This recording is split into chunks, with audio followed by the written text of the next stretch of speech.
ओंकारमाद्यं प्रवदन्ति सन्तो वाचश्रुतीनामप्यं गृह्णन्ति गजाननं देवगणानताङ्घ्रिं भजेऽहमर्धेन्दुकृतावतंसं। नमस्ते शारदे देवी सरस्वतीमतिप्रदे वसत्वं मम जिह्वाग्रे सर्वविद्याप्रदा भव। यो ब्रह्माणं विदधाति पूर्वं यो वै वेदांश्च प्रहिणोति तस्मै तमहं देवमात्मबुद्धिप्रकाशं मुमुक्षुर्वै शरणमहं प्रपद्ये। वन्दे गुरुपदद्वन्द्वम् अवाङ्मनसगोचरं रक्तगौरप्रभामिश्रम् अतर्क्यं त्रैपुरं महः। व्यासाय विष्णुरूपाय व्यासरूपाय विष्णवे नमो वै ब्रह्मनिधये वासिष्ठाय नमो नमः। यः पृथिवीभरवारणाय दिविजैः सम्प्रार्थितश्चिन्मयः संजातः पृथिवीतले रविकुले मायामनुष्यो व्ययः। निश्चक्रं हतराक्षसं पुनरगाद् ब्रह्मत्वमाद्यं स्थिरां कीर्तिं पापहरां विधाय जगतां तं जानकीशं भजे। विश्वोद्भवस्थितिलयादिषु हेतुमेकं मायाश्रयं विगतमायमचिन्त्यमूर्तिम् आनन्दसान्द्रममलं निजबोधरूपं सीतापतिं विदिततत्त्वमहं नमामि। मनोजवं मारुततुल्यवेगं जितेन्द्रियं बुद्धिमतां वरिष्ठं वातात्मजं वानरयूथमुख्यं श्रीरामदूतं शरणं प्रपद्ये। जयाचा जनी जन्मनामार्थ झाला जयाने सदा वासनामात केला। जयाच्या मुखी सर्वदा नाम कीर्ती नमस्कार त्या ब्रह्मचैतन्यमूर्ती। जय जय रघुवीर समर्थ राजाधिराज श्री रामचंद्र महाराज की जय। महारुद्र हनुमान की जय। ब्रह्मचैतन्य गोंदावलेकर स्वामी महाराज की जय। गेले 3 दिवस आपण या श्री रामनवमी उत्सवाच्या निमित्ताने इथे नवविधा भक्तींपैकी पहिल्या 3 भक्ती अर्थात श्रवण, कीर्तन आणि तिसरी नामस्मरण या भक्तींचा विचार केला। आज आपल्याला जी भक्ती पाहायची आहे ती या नवविध क्रमामधली 4थी भक्ती अर्थात पादसेवन भक्ती होय। आपण अर्थात समर्थांच्या दासबोधातल्या 4थ्या दशकातल्या समासांचा इथे आधार म्हणून विचार करतोय। समर्थ या 4थ्या दशकातल्या 4थ्या समासामध्ये पादसेवन भक्तीचं लक्षण सांगतात। श्रीराम मागा झाले निरूपण नामस्मरणाचे लक्षण आता ऐका पादसेवन 4थी भक्ती। पादसेवन तेशी जाणावे काया वाचा मनोभावे सद्गुरूचे पाय सेवावे सद्गती कारणी। या नाव पादसेवन सद्गुरुपदी अनन्यपण निरसावया जन्ममरण याता याती। सद्गुरु कृपे विण काही भवतरणो पावतो नाही। या कारणे लवलाही सद्गुरु पाय सेवावे। सद्वस्तू दाखवी सद्गुरु सकळ सारा सार विचारू परब्रह्माचा निर्धारू अंतरी बाणी।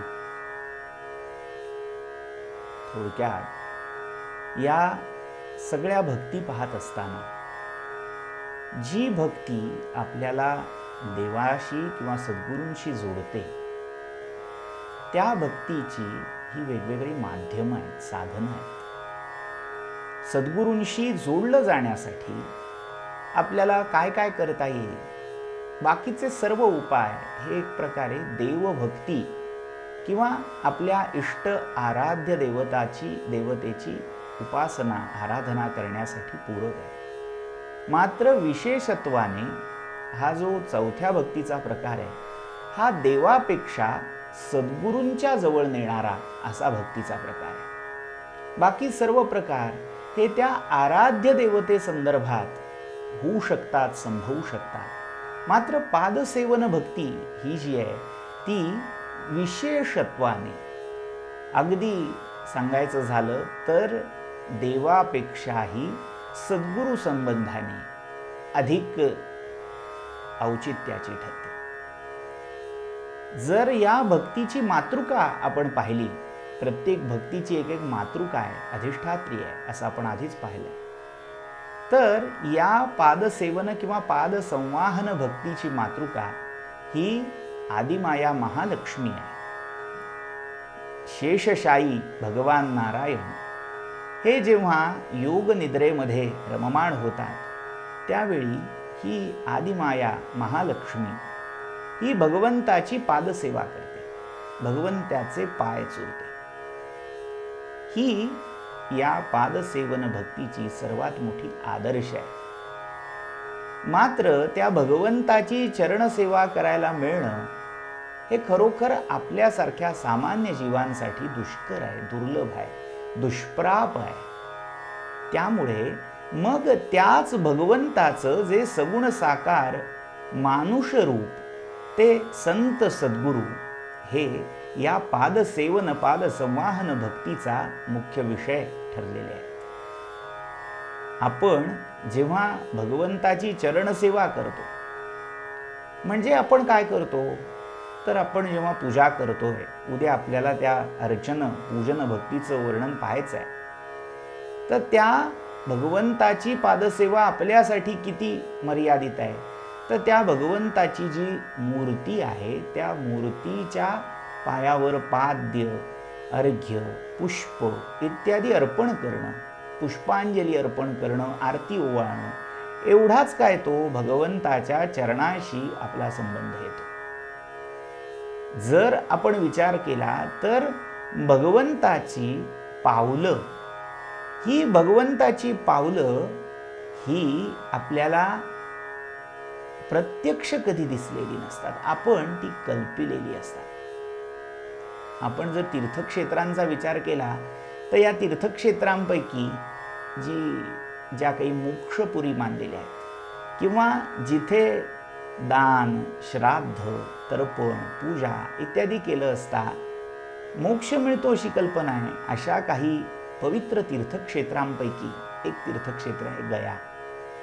या गया क्षेत्री भगवान विष्णूंचे पाय, ती पावलं उमटलेली दाखवली जातात. ते विष्णुपाद चिन्ह आजही त्या धर्मशिळेवर गयेमध्ये विराजमान आहे आणि त्या विष्णुपाद चिन्हावर आजही पिंडदान करण्याची पद्धत आहे. म्हणजे तिथे पिंडदान केलं असता त्या जीवाला मोक्ष प्राप्त होतो अशी एक धारणा तिथे आहे. तर अशा तीर्थक्षेत्रामध्ये भगवंताच्या पावलाची ही अगदी अपवादात्मक म्हणता येईल अशी ही खूण आहे. बाकीच्या सगळ्या क्षेत्रामध्ये भगवंताच्या सगुण मूर्ती किंवा स्वयंभू लिंग इत्यादी रूपामध्ये भगवंत पूजला जातो. मात्र जी भगवंताची सद्गुरू रूप आहेत, म्हणजे विशेषत्वाने जे संत सत्पुरुष ज्या क्षेत्रामध्ये अवतरले, जी त्यांची कार्यक्षेत्र होती, जी कर्मभूमी होती, त्या कर्मभूमीमध्ये जेव्हा त्या संत सत्पुरुषांची, सद्गुरूंची प्रतिमा मांडली जाते, तिथे मात्र त्या संत सत्पुरुषांच्या मूर्तीपेक्षा त्यांच्या पादुका, त्यांची पावलं, त्यांच्या पदचिन्हांची पूजा ही केली जाते. आपण जर त्या परमेश्वराचं सद्गुरू रूप पाहिलं, परमेश्वर हाच सद्गुरू आहे. किंबहुना समर्थांनी एका ठिकाणी म्हटलंय की गुरुहुनी देव मोठा, जयासी वाटे तो नर करंटा. त्या देवापेक्षा त्या गुरुचं महत्व किंबहुना कबीरांनी आपल्या दोह्यामध्ये स्पष्ट केलेलं आहे. गुरु गोविंद दो खडे काके लागू पाय, बलिहारी गुरु तो हरे गोविंद दियो बताय. एकदा झालं असं की गुरु आणि गोविंद दोघही एकत्र एकदम त्या भक्ता घरी अवतरले आणि आता त्या भक्ताच्या मनात असा प्रश्न पडला, शंका उत्पन्न झाली की आता पहिले पाय धरायचे ते कोणाचे? आपलं आराध्य तर भगवंत आहे, गोविंद आहे, त्याचे पाय धरावेत, पण त्या गोविंदापर्यंत पोहोचवणारा हा गुरुच तर आहे. आणि असा प्रश्न पडलेला असताना कोणाचे पहिले पाय पकडू असा प्रश्न पडलेला असताना त्या भगवंतानी, त्या गोविंदानीच उत्तर देऊन टाकलं, गुरु बलिहारी तो हरे. तुझे बलिहारी, तुझे तारणहार, तुला माझ्यापर्यंत पोहोचवणारे गुरुच आहेत, त्यामुळे पहिलं त्या गुरूंच्या पाया पड.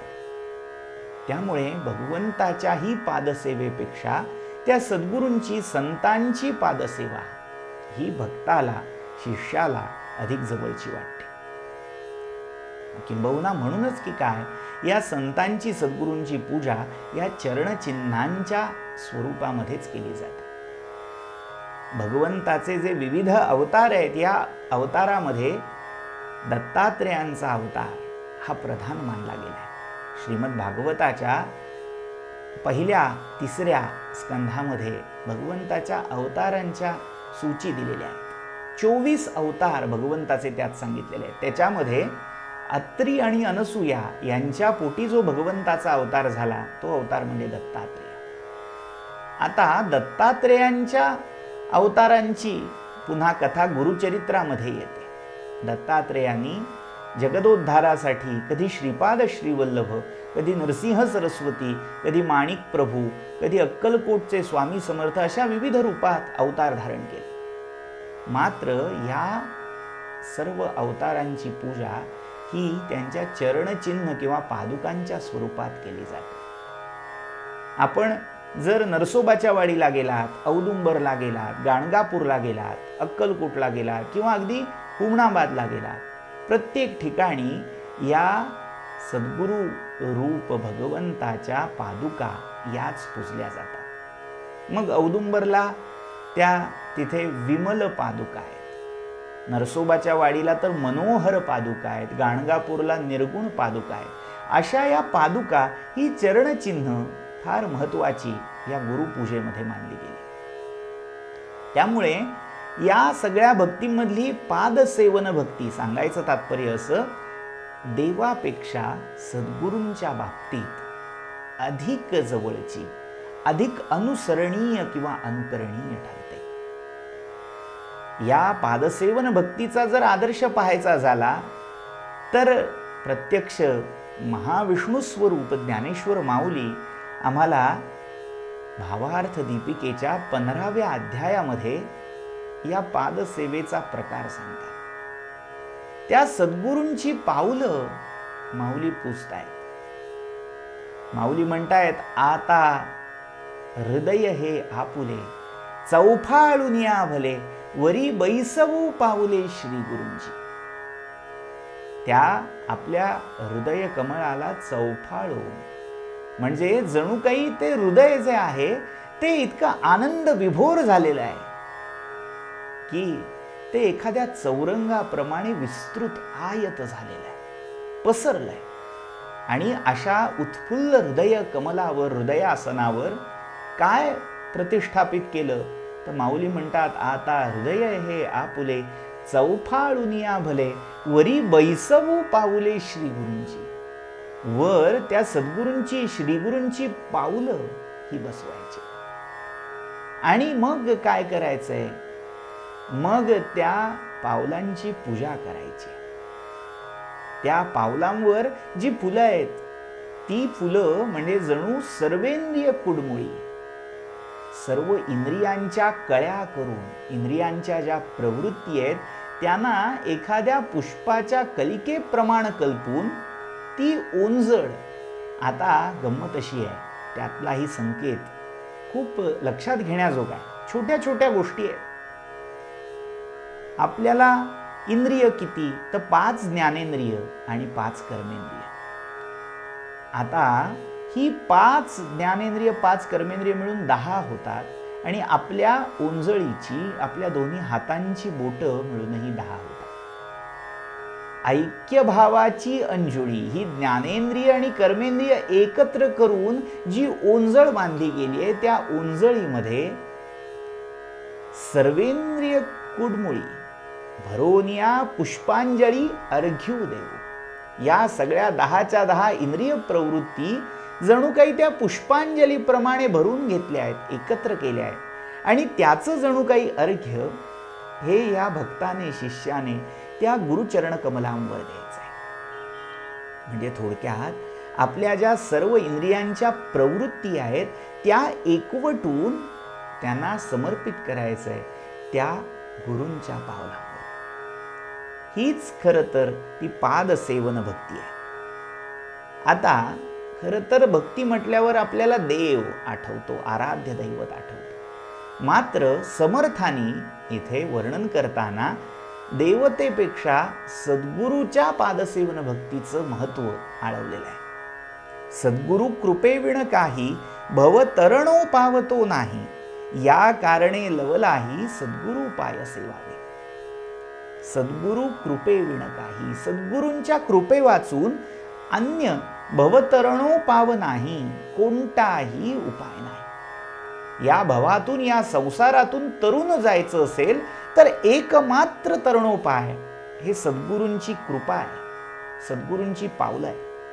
या कारणे लवलाही, म्हणून लवलाही ताबडतोब तात्काळ सद्गुरु पाय सेवावे, सद्गुरूंची पावलं सेवावी. आता सद्गुरूंची पावलं सेवावीत म्हणजे काय करावं नेमकं? जर आपण प्रत्यक्ष गुरूंच्या जवळ असू, गुरूंच्या सेवेत असू, तर त्यांचं पाद संवाहन म्हणजे पाय चेपणे इत्यादी करावं. जर आपण गुरूंपासून लांब असू तर त्या गुरूंची जी चरणचिन्ह आहेत त्यांची नित्य पूजा करावी. यामध्ये सर्वोत्तम आदर्श हा रामायणामध्ये भरताने घालून दिलेला आहे. ज्यावेळी वनवासामध्ये प्रभू श्रीरामचंद्र गेलेले आहेत तेव्हा या प्रभू रामचंद्रांची जी चरणचिन्ह आहेत त्या पादुका, मागणे हे एक रामा आपुल्या द्या पादुका, काव्यपंक्ती आपल्या परिचयाच्या आहेतच.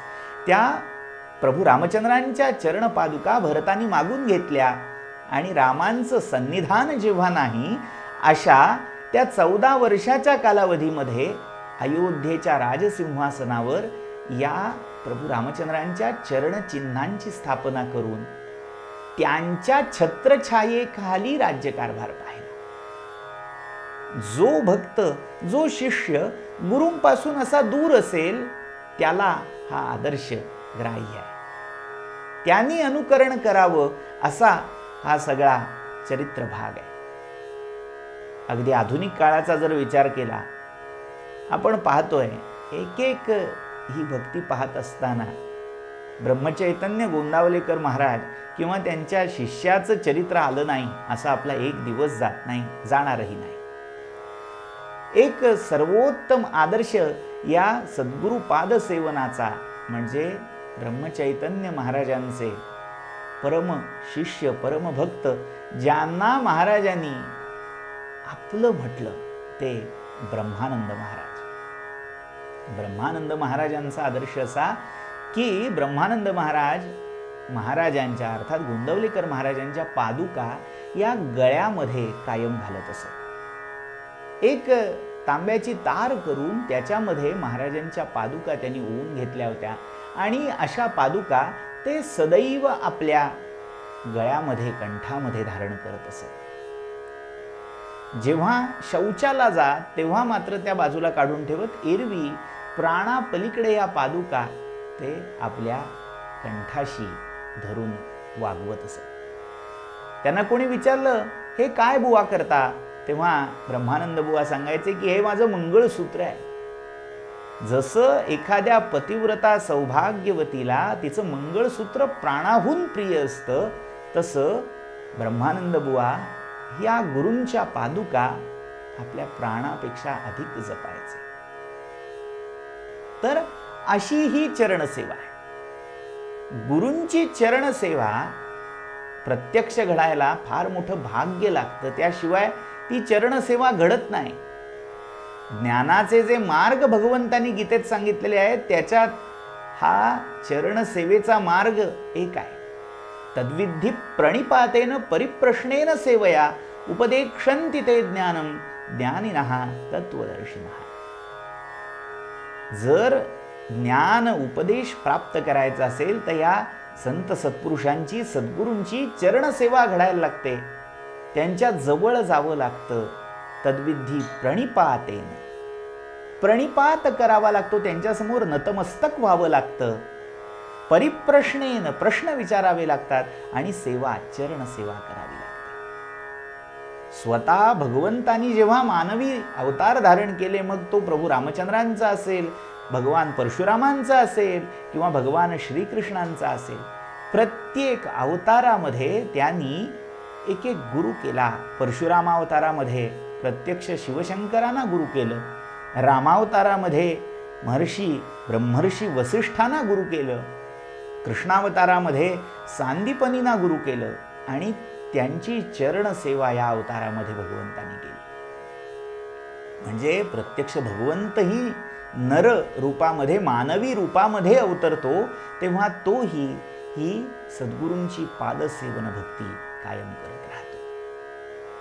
तर अशी ही पादसेवन भक्ती सद्गुरूंची करावी असं समर्थ आपल्याला सांगतात. सद्वस्तू दाखवी सद्गुरू, सकळ सारासार विचारू, परब्रह्माचा निर्धारू अंतरी बाणे. सद्गुरू काय करतात तर ती जी सद्वस्तू आहे ती आपल्याला प्रत्यक्ष दाखवतात. शास्त्रामध्ये 3 प्रकारच्या अनुभव सांगितलेले आहेत. त्यालाच संस्कृतमध्ये प्रतीती असा शब्द आहे. पहिली प्रतीती ही शास्त्र प्रतीती किंवा ग्रंथ प्रतीती आहे. आपण एखादं शास्त्र अध्ययन करतो, शास्त्र शिकतो, वाचून पाहतो आणि त्यातनं आपल्याला जेवढा बोध होतो ती शास्त्र प्रतीती आहे, शास्त्रानुभव आहे. दुसरी आहे ती गुरु प्रतीती.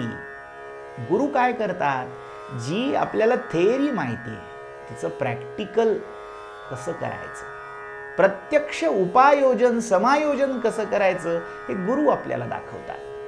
मग काय होतं, ते जे समायोजन उपायोजन आहे ते कसं करायचं ते आपल्याला कळू शकतं. त्यामुळे ती प्रत्यक्ष सद्वस्तू दाखवण्याचं काम. मग याला जर दृष्टांत द्यायचा झाला तर आपल्याला शास्त्राभ्यासातून काय कळतं तर गूळ गोड आहे हे आपल्याला शास्त्रातून कळलं, ऐकीव माहिती आहे. मात्र आपण गूळ पाहिलेला नाही, गोडी म्हणजे काय आपल्याला ठाऊक नाही. अशा वेळी सद्गुरू काय करतात, तो गुळाचा खडा आपल्या हातात आणून ठेवतात आणि दाखवतात, हा गूळ, हा चाखून बघ. सद्वस्तू दाखवी सद्गुरू, ही गुरुप्रतीती आहे. ह्या गुरूंनी दाखवलेला मार्ग आहे. प्रत्यक्ष ती वस्तू तुम्हाला आणून उभी करतात तुमच्या समोर.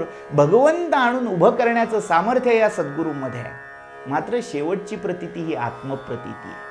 म्हणजे घोड्याला पाण्याजवळ नेता येतं, पाणी प्यायचं काम घोड्यालाच करायला लागतं. तसं जरी परमात्मा समोर आणून उभा केला तरी त्याच्यामध्ये बुडी द्यायचं काम हे आपल्यालाच करायचं असतं. ती आत्मप्रतीती असते. मात्र या आत्मप्रतीतीला गुरुप्रतीती ही अत्यावश्यक असते. त्यामुळे सद्वस्तू दाखवी सद्गुरू. गुरु काय करतात तर ते ती सद्वस्तू दाखवून देतात. सकळ सारासार विचारू, सार काय असार काय याचा विवेक सद्गुरू शिकवतात आणि प्रत्यक्ष परब्रह्माचा निर्धारू अंतरी बाणे. परब्रह्म तत्व म्हणजे काय याचा निश्चय निर्धार आपल्या अंतरंगात सद्गुरू बाणवतात. सद्गुरूंची पादसेवा का करायची त्याची कारणमीमांसा इथे समर्थ करतात.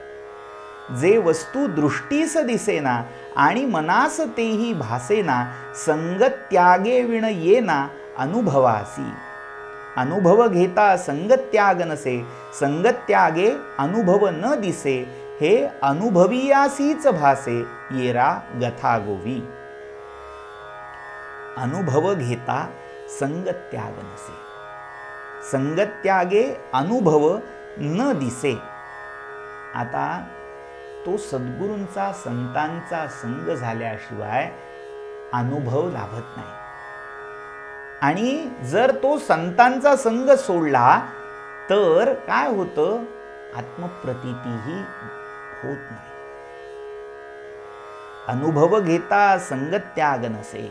अनुभव घेतल्यावर संगत्याग हा करावा लागत नाही, कोणाची संगती सोडावी लागत नाही. आपण नारदीय भक्तिसूत्रांविषयी काल ऐकलं. तिथे स्वतः देवर्षी नारद आपल्याला सांगतायत, संगस्तु सर्वथैव त्याज्य. हा संग हा त्याज्य आहे. मात्र या भक्तिशास्त्रामध्ये संग हा सामान्य व्यक्तीचा, विषयी जीवांचा किंवा दुर्जनांचा त्याज्य आहे. खरा संत संग, सद्गुरूंचा संग हा दुर्लभ, अमोघ, अगम्य आहे आणि तो निश्चितच सेव्य किंवा प्राप्य आहे. त्यामुळे सद्गुरूंचा संग घडावा यासाठी आधी ते पादसेवन, पादसंवाहन घडणं क्रमप्राप्त आहे. संगत्याग आणि निवेदन, विदेहस्थिती, अलिप्तपण, सहज स्थिती, उन्मनी विज्ञान हे सप्तही एक रूप. आता तिथे 7 गोष्टी समर्थ सांगतायत. एक संगत्याग, दुसरं आहे निवेदन, तिसरं आहे विदेह स्थिती, चौथा आहे अलिप्तपण, पाचवं आहे सहज स्थिती, सहावं आहे उन्मनी आणि सातवं आहे विज्ञान.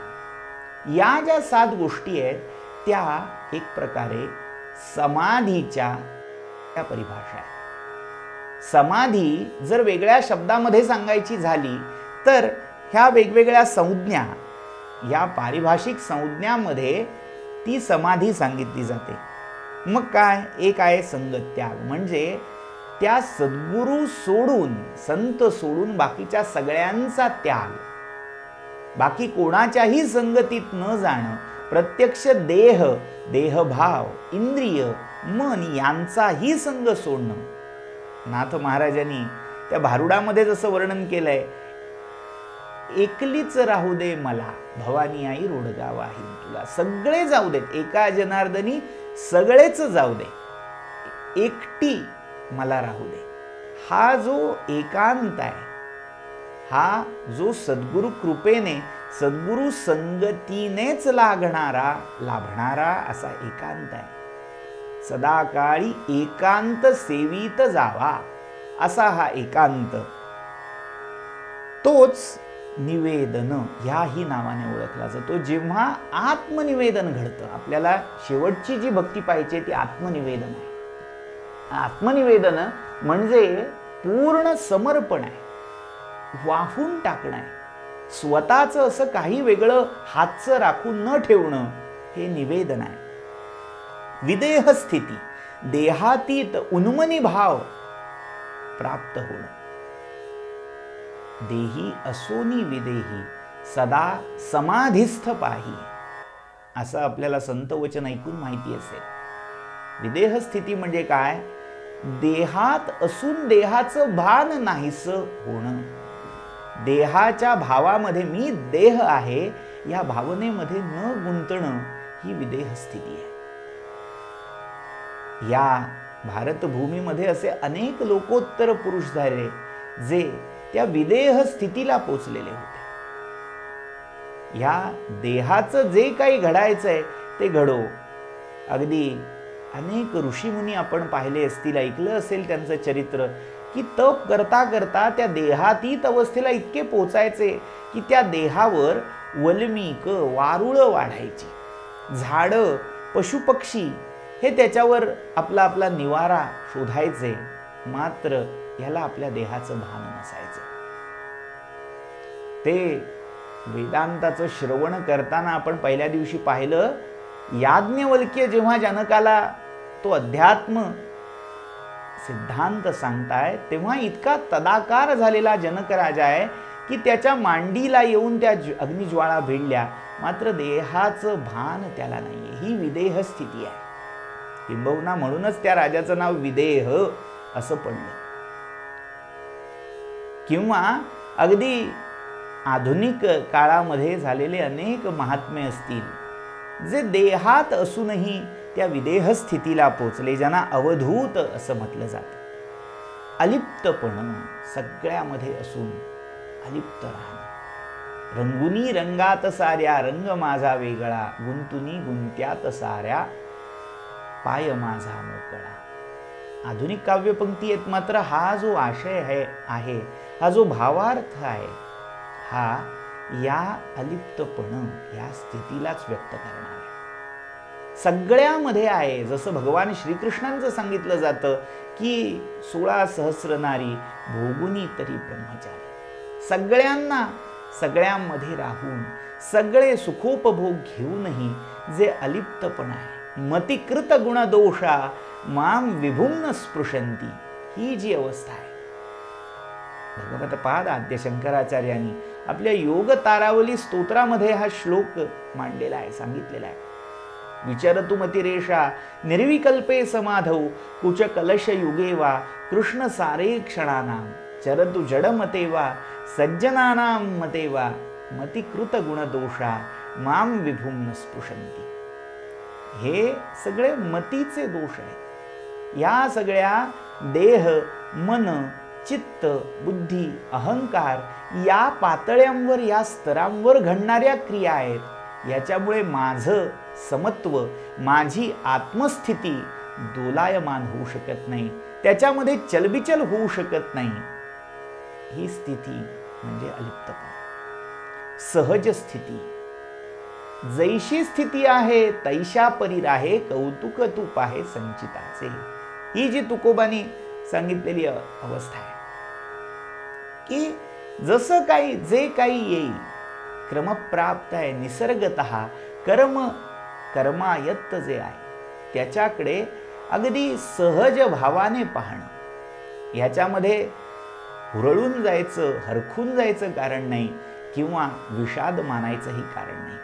ही जी स्थिती आहे ती सहज स्थिती आहे. किंवा दुसरी एक स्थिती उन्मनी, म्हणजे दुसरी नाही, ती याच स्थितीची समांतर अशी स्थिती आहे उन्मनी. मनातीत होणं, मन इतकं सूक्ष्म होणं की त्या मनाला या देहाचं भानच न उरणं, ही उन्मनी स्थिती आहे. आणि विज्ञान, ज्याच्यामध्ये एकमात्र या सगळ्या विश्वाचं विविधत्व जाणवत असून देखील सगळ्यामध्ये अनुस्यूत असा परमात्मा, म्हणजेच ते आत्मतत्व, म्हणजेच अहम, मी, ही धारणा, ही भावना स्थिर होणं, हे विज्ञान आहे. या सगळ्या ज्या स्थिती आहेत, हे सप्तही एकरूप, ही सगळी एका त्या समाधीचीच नामांतर आहे. याही वेगळी नामाभिधाने, समाधानाची संकेत वचने, सकळ काही पाद सेवने उमजू लागे. या सगळ्या स्थिती तुम्हाला प्राप्त होतील, काळजी करू नका. या सगळ्या स्थितींची नावं, वर्णनं ऐकली की मनामध्ये भाव असा येतो की अरे बापरे, हे कधी जमणार आपल्याला, कसं जमणार. आम्ही इथे श्रवणाला बसलो तरी आम्हाला 10 मिनिटं सरळ मांडी घालून बसवत नाही, लगेच पायाला मुंग्या काय येतात. काही लोक मग आळोखे पिळोखे देतात, पाय पसरतात, हात वर करतात, आळस देतात, जांभया काय देतात. हे सगळे देह व्यापार आपले सुरू होतात. कारण काय आहे, आम्हाला शांत बसवत नाही. आम्हाला ती शांत संयत अशी स्थिती प्राप्त होत नाही. त्यामुळे ही सगळी चलबिचल चालू आहे. आम्ही इकडे वळ, तिकडे वळ, तो काय करतोय, हा काय करतोय, ती काय करते, याच्याकडे आमच्या मनोव्यापारांची धाव सुरू झाली. हे सगळं कशामुळे आहे तर ही सगळी आम्ही देहभावावर, देहबुद्धीवर असल्याची लक्षणं आहे. आणि अशी देहबुद्धी असताना जेव्हा आम्ही देहातीत, विदेह, उन्मनी, परम एकांत प्राप्त झालेल्या महात्म्यांची वर्णनं ऐकतो, तेव्हा मग आम्हाला असं आश्चर्य वाटतं, अरे कधी रे बाबा जमायचं आम्हाला, हे कधी कसं जमणार आम्हाला. आणि काही महाभाग आहे त्याच्या पुढे जातात, ह्या म्हणतात असं काहीच नसतं, या सगळ्या कपोल कल्पना आहेत. ही सगळी एक भोंगळ, काल्पनिक अशी वर्णनं आहेत, कवींनी केलेली वर्णनं आहेत. कवितेमध्ये शोभतील, कवी कल्पनेमध्ये शोभतील अशी वर्णनं आहेत, ही वास्तववादी नाही असंही काही लोक घोषित करून टाकतात. म्हणजे काय, त्यांना कधी याचा अनुभव नसतो, त्यामुळे असं काही नसतंच. जसं ते घुबड म्हणतं, दिवाभीत म्हणतं की सूर्य प्रकाश नावाची काही गोष्ट नसते, तसे हे महाभाग सांगायला सुरुवात करतात, असं काहीही नसतं. मात्र ह्या ज्या सगळ्या समाधी सदृश किंवा समाधी सहज अशा अवस्था आहेत, ह्या सगळ्या अवस्था प्राप्त होऊ शकतात, अगदी तुम्हाला आम्हालाही प्राप्त होऊ शकतात. त्याचं माध्यम म्हणजे ही सद्गुरूंची पादसेवा आहे, सद्गुरूंचं पादसेवन आहे. म्हणून समर्थ सांगतात, सकळ काही पदसेवने पादसेवने उमजू लागे. वेद वेदगर्भ वेदांत सिद्ध सिद्धभाव गर्भ सिद्धांत अनुभव अनिर्वाच्य धादांत सत्यवस्तू बहुधा अनुभवाची आंगे सकळ कळती संत संगे चौथे भक्तीचे प्रसंगे गौप्यते प्रकटे. ओ काय काय खुमारी आहे या भक्तीची, काय महत्व आहे बघा. जे वेद किंवा वेदांच्या अंतरंगामध्ये वेदांच्या गर्भामध्ये लपलेला आहे. वेद म्हणती नेती नेती. त्या दत्तप्रभूंच्या आरतीत आपण ऐकतो, नेती नेती शब्दे न ये अनुमाना सुरवर मुनिजन योगी समाधिले ध्याना. नेती नेती वेद पण त्याच्याविषयी उघड बोलत नाहीत, संकेत मात्र करतात. कारण ते परमात्म तत्व कसं आहे, अनिर्वाच्य आहे. अनुभव अनिर्वाच्य धादांत सत्यवस्तू असं समर्थ सांगतात. ते शब्दातीत आहे, मात्र ते शब्दातीत असून देखील कळो लागले सज्जनाचे निबोले. संत सद्गुरू सज्जन यांच्या बोलातून ते उमजायला लागतं. हे असं जे शब्दातीत आहे, वेदांच्या गर्भामध्ये दडलेलं आहे, वेदांतामध्ये सांगितलेलं आहे, किंवा सिद्धांचा जो अनुभव आहे, सिद्ध सिद्धभाव गर्भ सिद्धांत, सिद्धांचे शिरोमणी ज्यांना म्हटलं जातं, त्या गोरक्षनाथांचा ग्रंथ प्रसिद्ध आहे सिद्ध सिद्धांत पद्धती. त्या सिद्धांची ही खूण आहे. जे सिद्ध पुरुष आहेत त्या सिद्धांना जो अनुभव आलेला आहे, तो सिद्धांना प्राप्त सिद्धैक गम्य असा अनुभव देखील तुम्हाला मिळेल. कशाच्या प्रसादाने? त्या पादसेवन भक्तीच्या प्रसादाने. तुम्ही फक्त त्या सद्गुरूंचे पाय पकडून ठेवा हो, बाकी सगळं त्या पादसेवेतून साध्य होईल. तुम्हाला बाकी काही करायचं नाही. किती सोपं आहे हो ऐकायला. ऐकल्यावर असं वाटतं की वा वा, फक्त गुरूंचे पाय जाऊन पकडायचे की काम झालं. हो, पण खरी मेघ इथे आहे, त्या आपल्या सौभाग्याने सद्भाग्याने गुरूंचे पाय जरी मिळाले ना, तरी त्यांना पकडून ठेवण्याची वृत्ती आमच्या आत राहत नाही. तिचा उद्भवच होत नाही. आम्हाला तिचं महत्वच कळत नाही. पुन्हा भगवत्पाद आद्य शंकराचार्यांच्या स्तोत्राचा दाखला द्यायचा झाला तर गुरुवष्टकम या रचनेत आचार्य म्हणतात, गुरोरंघ्री पद्मे मनश्चेन्न लग्नम ततः किम ततः किम ततः किम ततः किम. षडंगादि वेदो मुखे शास्त्र विद्या कवित्वम च गद्यम च पद्यम करोति. ओ सहाही वेदांग, चारी वेद, सर्व शास्त्र, 64 कला, 14 विद्या सगळ्या आत्मसात झाल्या. ओ त्याच्यासारखा उत्तम वक्ता, ज्ञाता, शास्त्रवेत्ता कोणी नाही. एवढंच काय, कवित्वम च गद्यम च पद्यम करोति. गद्य पद्य काव्य त्यानेच रचावं, इतकं सुंदर त्याचं कर्तृत्व आहे, त्याची प्रतिभा आहे. मात्र या सगळ्यामध्ये जर गुरूंच्या चरण कमलावर ते चित्त जडलं नसेल, ते अंतरंग जडलं नसेल, गुरोरंघ्री पद्मे मनश्चेन्न लग्नम, ते जर जुळलं नाही, गुरूंची पावलं आकळली नाही, तर ते सगळं शून्य आहे. ततः किम ततः किम ततः किम ततः किम. म्हणून ती गुरुसेवा आहे, म्हणून ती गुरूंची पदसेवा आहे.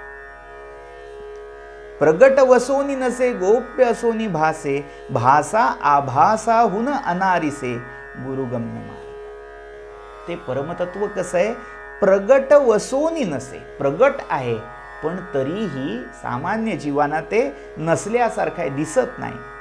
गोप्य असो निभासे, ते अतिशय गूढ आहे. धर्मस्य तत्वम निहितम गुहायाम, ते गूढ आहे, ते उघड नाहीये. मात्र असं गूढ असून, गुप्त गोप्य असून देखील भासे, आभासित होत आहे. भासा आभासाहुनी अनारिसे गुरुगम्य मार्ग, असं जे परमसत्य आहे, भास आभास याच्या पलीकडे आहे, मात्र ते त्या गुरूंच्या कृपेने गम्य आहे. मार्ग होये परी अंतरिक्ष, जेथे सर्वही पूर्व पक्ष, पाहो जाता अलक्ष लक्ष देना. पुन्हा नाथ संप्रदायातला एक शब्द, परवलीचा शब्द आहे, अलख निरंजन. अलख हा शब्द अलक्ष्य या शब्दाचा अपभ्रंश आहे. अलक्ष्य म्हणजे ज्याचं लक्ष्य कधी करवत नाही, जे लक्षातीत आहे, ज्याचं ध्यान कधी धरवत नाही, ते ज्याच्याकडे कधी पाहवत नाही, ते असं अलक्ष्य, असं जे परमतत्व आहे ते अलक्ष्य असून देखील त्या गुरुकृपेमुळे लक्ष्य होऊ शकतं. आपण गुरूंच्या महिम्याचा एक श्लोक कायम परिपाठामध्ये म्हणत राहतो, मात्र त्यातला भाव, त्यातला आशय लक्षात घेण्याजोगा आहे. ब्रह्मानंदम परमसुखदम केवलम ज्ञानमूर्तिम द्वंद्वातीतम गगन सदृशम तत्वमस्यादि लक्ष्यम. तत्वमसी इत्यादी त्या महावाक्यांद्वारे जे परमलक्ष्य आहे, अलक्ष्य असून देखील तो लक्ष्य झाला. कोणाच्या रूपात? त्या सद्गुरूंच्या रूपात. सद्गुरूंच्या कृपेमुळे तो लक्ष्य झालाय. मार्ग होये परी अंतरिक्ष, जेथे सर्वही पूर्व पक्ष, सगळे पूर्व पक्ष जिथे अभावात होऊन जातात, अभाव होतो, सगळे विरून जातात, त्यांचा अवकाशही येतो. अवकाश, अंतरिक्ष म्हणजे काय? ते थांबून जातात, त्याच्यामध्ये अंतराय निर्माण होतो. त्यांची बोलणी तिथे त्या अवकाशामध्ये विरून जातात, खुंटून जातात. पाहो जाता अलक्ष्य, आणि त्याला पाहो जाता, त्याचा अनुभव घेऊ जाता, ते अलक्ष्य लक्ष देना. कधी पाहू शकत नाही आपण त्याला. लक्षे जयासी लक्षावे, ध्याने जयासी ध्यावे, ते गे तेची आपण व्हावे त्रिविधा प्रचिती. समर्थांनी तीच मगाची त्रिविधा प्रचिती, शास्त्र प्रचिती, गुरु प्रचिती आणि आत्मप्रचिती. प्रतीती या शब्दाचा मराठी अपभ्रंश प्रचिती आहे.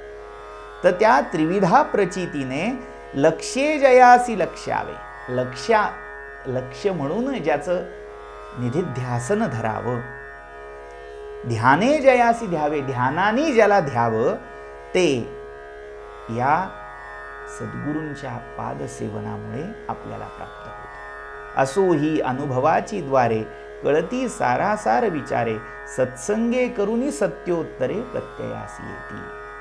हे सगळं जे काही आहे ना, तत्वज्ञान आहे, तो सगळा अनुभवाचा प्रांत आहे. अनुभवाशिवाय इथे बोलणं ही गुन्हा आहे, अपराध आहे, लक्षात घ्या.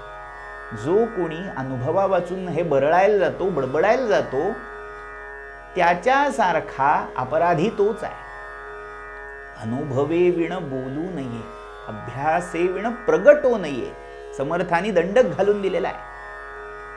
पंचायत आजच्या काळात हीच आहे की ज्यांना अनुभव नाही, ज्यांनी कधी त्याची चवच चाखलेली नाही, ते मात्र त्याच्या चवीवर, त्याच्या गोडीवर प्रबंधच्या प्रबंध लिहितायत, प्रवचनाच्या प्रवचन देत आहेत.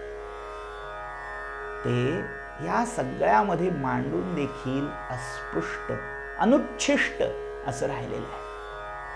त्यामुळे ते जे परमतत्व आहे, ते जर चाखायचं असेल, त्याची गोडी अनुभवायची असेल, तर एकमात्र मार्ग ही गुरूंची पदसेवा, चरणसेवा हीच आहे.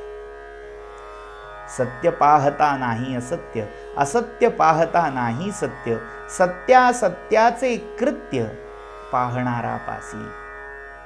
सगळं ना एक प्रकारे ऐकणाऱ्याला शब्द छल वाटेल असं तत्वज्ञान. ओ हे काय आहे, काय ऐकल्यावर असं वाटतं, असं कधी असतं का? बघा समर्थ काय सांगतात, सत्य पाहता नाही असत्य. ते सत्य आहे असं पाहता त्याच्यामध्ये असत्य असणार नाही. असत्य पाहता नाही सत्य. जे असत्य आहे ते सत्य होणार नाही. म्हणजे काय, वेदांताच्या परिभाषेमध्ये जे सत्य म्हणजे परमात्म तत्व आहे ते कधी असत्य मिथ्या होत नाही. आणि जे विश्व आहे, जो हा जगदाभास आहे, ते कसं आहे तर ते असत्य आहे. त्याच्या ठाई कधी सत्यत्व संभवत नाही. भगवद्गीतेमध्ये भगवंतांनी आम्हाला सांगून ठेवलं, नासतो विद्यते भावो नाभावो विद्यते सतः उभयोरपि दृष्टोंतः त्वनयो तत्वदर्शिभिः. अभाव ज्याचा आहे त्याचा भाव, त्याचं अस्तित्व कधी असत नाही. ज्याचं अस्तित्व सदैव आहे, ज्याचा भाव आहे, त्याचा कधी अभाव पडत नाही, त्याचा कधी दुष्काळ होत नाही. हे याच्यामधलं मर्म आहे. हो, तुम्हाला असं वाटेल काय हे सगळे वेदांतातले अगदी जडजंबाल असे सिद्धांत सांगताय. ओ, हे समर्थ सांगतायत एवढ्यासाठी की हे सगळं कितीही कळायला व बोलायला सुद्धा अवघड आहे. हो, ते शब्द एक एक उच्चारायला गेले तरी उच्चारवणार नाही, जीभ वळणार नाही असे शब्द आहेत. मात्र हे सगळं जे आपल्या आकलनाच्या पलीकडचं आहे ते सगळं विश्वासाने निश्चयाने प्राप्त होईल. कशाद्वारे, कोणत्या माध्यमातून तर ते सद्गुरु पादसेवेच्या माध्यमातून. प्रयोग साधने सायास नाना साक्षेपे विद्या अभ्यास अभ्यासे काही गुरुगम्यास पावी जेत नाही. जे अभ्यासे अभ्यासिता न ये, जे साधने असाध्य होये ते सद्गुरु वीण काये उमजो जाणे. जे वैयक्तिक पातळीवर अभ्यास करून कळणार नाही, जे सगळं साधन करूनही असाध्य राहील, ते एकमात्र सद्गुरु कृपेनेच साध्य होतं. जे तुम्हाला कळणार नाही ते सद्गुरु कृपेने प्राप्त होऊ शकतं. या कारणे ज्ञानमार्ग कळाया धरावा सत्संग, सत्संगे विण प्रसंग बोधोची नये. त्यामुळे ज्ञानमार्ग जर कळायला हवा असेल, हे जे काही आपण आधी सांगितलं या समासामध्ये पाहिलं, ते सगळे अनुभव यायला हवे असतील. शास्त्राध्ययनाच्या भानगडीत पडू नका. जसं त्या शिवस्तुतीमध्ये शेवटी म्हटलंय ना, शास्त्राभ्यास नको, श्रुती पडू नको, तीर्थासी जाऊ नको, योगाभ्यास नको, व्रते मख नको, तीव्रे तपे ती नको, काळाचे भय मानसी धरू नको, दुष्टासी शंकू नको, ज्याची या स्मरणे पतित तरती तो शंभू सोडू नको. इथे शंभू ऐवजी आपल्याला म्हणता येईल सद्गुरु पाद सोडू नको, सद्गुरूंची पावलं सोडू नको. बाकी काही केलं नाहीस तरी चालेल, अभ्यासही नाही केलास तरीही एक वेळ चालेल, साधना नाही केलीस तरी एक वेळ चालेल. सद्गुरूंची पदसेवा हेच सगळ्या प्राप्तीचं मूळ कारण आहे. प्रसंग असा आहे, समर्थ रामदासांच्या चरित्रामध्ये मधुकर नावाच्या शिष्याची एक गोष्ट आहे. हा मधुकर जो होता, समर्थांच्या संप्रदायामध्ये माधुकरी मागण्याचा प्रघात आहे. दीक्षा ही मुख्य दीक्षा आहे रामदासी संप्रदायाची, आणि त्याला अनुसरून हा मधुकर एक दिवस भिक्षा मागण्यासाठी एका त्या नगरीमध्ये जिथे समर्थांचा मुक्काम पडला होता त्या नगरीत गेला.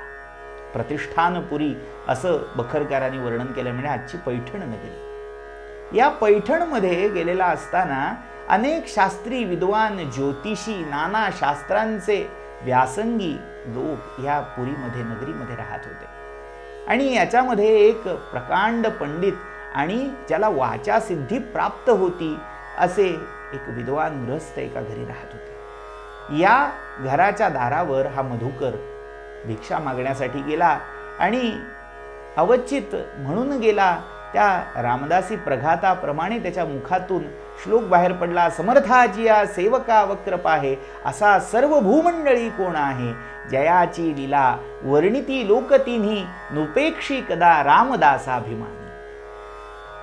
खरं म्हणजे समर्थांनी त्या प्रभू रामचंद्राला समर्थ म्हणून त्याच्या सेवेचा आदर्श घालून दिलाय. समर्थाची या सेवका वक्र पाहे, तो सर्वही करायला समर्थ असणारा प्रभू श्रीराम आणि त्या समर्थ रामचंद्राच्या सेवकाकडे कोणी वाकड्या नजरेनं पाहिल असा त्रैलोक्यात शोधून सापडणार नाही.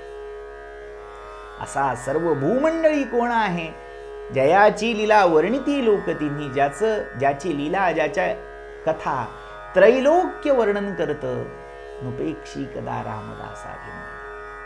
तो श्रीराम त्या रामाचा जो दास झाला त्याची उपेक्षा कधी करत नाही. हा श्लोक ऐकला, त्या पंडिताची जिज्ञासा चाळवली आणि त्याचा गर्वही कुठेतरी चाळवला गेला. त्याने कुत्सितपणे या शिष्याला विचारलं, काय रे, कोण समर्थ? त्या शिष्याला राम माहिती नव्हता, पण रामदास माहिती होते. त्यामुळे त्यांनी सांगितलं, समर्थ म्हणजे आमचे सद्गुरू. या पंडितांनी विचारलं, असं तर मग जा, उद्या माध्यान्नीला तुझा मृत्यू तुला गाठणार आहे, तू मरणार आहेस उद्या माध्यान्नीला. जा, तुझा तो समर्थ सद्गुरू काय करतोय ते पाहून घे. आता हे कटू वचन कानावर पडलं. तो शिष्य चळचळ कापायला लागला. कोणाला हो भीती वाटणार नाही, उद्या तू मरणार आहेस असं सांगितल्यावर भल्या भल्यांची भांबेरी उडते. तशीच काहीशी स्थिती या शिष्याची झाली. त्या दंडकाप्रमाणे भिक्षा मागून हा शिष्य परत मठात आला, जिथे समर्थांचा मुक्काम होता. समर्थांनी पाहिलं या शिष्याची चर्या काहीतरी बिघडली. विचारलं वारंवार. तेव्हा शिष्याने आज आलेला प्रसंग सांगितला, वृत्तांत सांगितला. समर्थ म्हणाले, हरकत नाही. उद्या म्हणाले माध्यान्नीला तू भिक्षा मागायला जायचं नाहीस. मग म्हणाला, काय करू? म्हणाले, उद्याचं उद्या पाहू. दुसऱ्या दिवशी सकाळी समर्थ उठले. सगळं आन्निक झालं. ह्या शिष्याच्या मनावर त्या मृत्यूचं इतकं भय बसलंय, काही सुचत नाहीये. आंघोळ जेमतेम झाली. थरथर कापतोय, चळचळा कापतोय असा हा शिष्य. समर्थ म्हणाले, मधुकरा ये रे बाबा, माझे पाय आज फार दुखतायत, पाय चेपून दे. झालं. समर्थांनी एक घुंगडी अंथरली आणि त्याच्यावर समर्थ पहुडले आणि हा मधुकर समर्थांचे पाय चेपायला लागला. करता करता माध्यान्ह आली. यमराजाने विचार केला, याला आणण्यासाठी आपले दूत पाठवले पाहिजे. त्यांनी दूत पाठवले. हे दूत या मधुकराला भुलवून बाहेर आणण्यासाठी नाना परीच्या युक्त्या क्लृप्त्या योजतायत. कोणी त्याच्या आईचा आवाज काढताय, कोणी वडिलांचा आवाज काढताय, कोणी मित्राचा आवाज काढताय, अरे बाबा मधुकरा बाहेर ये. मात्र प्रत्येक वेळी त्या मधुकराच्या मनात गुरूंची आज्ञा ही घोळतीये. काही झालं तरी इथनं उठायचं नाही, माझे पाय सोडायचे नाही. त्या मधुकराने समर्थांची पादसेवा सुरूच ठेवली. मोहाचे प्रसंग अनेक आले, मात्र तो चळला नाही, ढळला नाही. अखेर दस्तूर खुद्द तो यमराज येऊन दाखल झाला. आपला यमपाश त्याने त्या मधुकरावर टाकला. मात्र तरीही डगमगून न जाता त्या मधुकराने सद्गुरूंचे पाय सोडले नाही. आणि त्याचा प्रभाव असा झाला, त्या यमाचा पाशही वृथा गेला. त्या मरणाला, त्या मृत्यूदेवतेला रिक्त हस्ते परतावं लागलं. आणि आता ही काळाची वेळ टळली. काळही आला होता, वेळही आली होती, पण सद्गुरूंची चरणसेवा, त्याचा प्रभाव असा होता की ती काळ आणि वेळ दोघांनाही विन्मुख परतावं लागलं होतं. मधुकराला अपराह्नकाळी समर्थांनी सांगितलं, जा आता झोळी घे आणि त्याच कालच्या पंडित बुवांकडे जाऊन भिक्षा माग. हा मधुकर तिथे गेला. त्या पंडिताने त्याला पाहून ह्याचे सद्गुरू खरंच समर्थ आहेत हे ओळखलं आणि तो समर्थांना शरण गेला. सांगायचं तात्पर्य काय, ओ प्रत्यक्ष कलिकाळाची भीती ही या पादसेवनामुळे, चरणसेवेमुळे घालवता येते. अशी ही पदसेवन, चरणसेवन भक्ती. सेवावे सद्गुरूचे चरण, या नाव पादसेवन. चौथे भक्तीचे लक्षण, ते हे निरोपिले. देव ब्राह्मण महानुभाव, सत्पात्र भजनाचे ठाव. ऐसिये ठाई सद्भाव, दृढ धरावा. पादसेवन चौथी भक्ती, पावन करी तसे त्रिजगती. जये करिता सायुज्य मुक्ती, साधकास होये. ओ बाकी सगळं सोडून द्या. चार ज्या मुक्ती आहेत, या दशकातला शेवटचा 10वा समाज जो आहे तो मुक्ती चतुष्टय वर्णन करणारा समास आहे. नवविधा भक्तीनंतर या चारी मुक्ती सलोकता, स्वरूपता, समीपता आणि सायुज्यता प्राप्त होतात. त्यामुळे या नवविधा भक्तीच्या दशकाचा समारोप या मुक्ती चतुष्टय वर्णनाने निरूपणाने समर्थाने केलाय. त्याच्यामध्ये अतिशय दुर्लभ अशी सायुज्यता मुक्ती, ही सायुज्यता मुक्ती देखील ती सद्गुरूंची पदसेवा करून प्राप्त करता येते. म्हणून ही पदसेवा, पदसंवाहन भक्ती करा असं समर्थ सांगतायत. म्हणून थोराहुनी थोर चौथे भक्तीचा निर्धार, जये करिता पैल पार बहुत प्राणी पावती. त्या भवसागराचा पैल पार ज्या भक्तीच्या योगे हे प्राणी पावतात, ती चौथी भक्ती निर्धाराने करा असा समर्थांचा इथे संदेश आहे.